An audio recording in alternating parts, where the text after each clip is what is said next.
Mga kababayan, Assalamualaikum. Taus-puso po akong nagpapasalamat kay Pangulong Ferdinand Marcos Jr. para sa kanyang patuloy na tiwala at kumpiyansa sa akin bilang kalihim ng kagawaran ng edukasyon.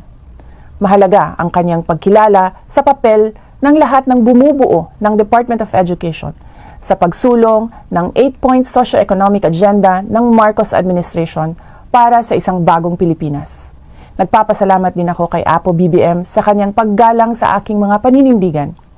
Katulad na lang ng aking pagtutol sa pera kapalit ang pirma sa People's Initiative.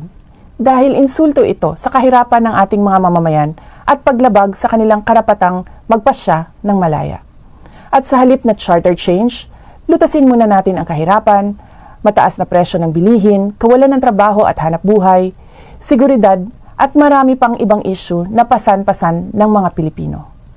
Ang paggalang ay isang natatanging asal na ipinakita ng Pangulo sa ating lahat, kung kaya't galangin din sana natin ang opinyon at paniniwala ng ibang tao, kasama na ang ating mga kamag-anak.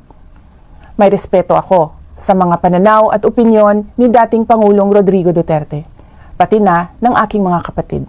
Ngunit katulad ng posisyon ko sa maraming mga issue, hindi kailangan na sumasang-ayon ako sa lahat ng mga ito. Pinalaki ako ng aking mga magulang na may pagpapahalaga sa malayang pag-iisip at pagpapasya. Para sa akin, laging nangunguna ang katapatan ko sa paglilingkod sa bayan. Uunahin ko ang edukasyon ng ating kabataan at kapayapaan ng bayan. Uunahin ko ang Pilipinas. Syukran.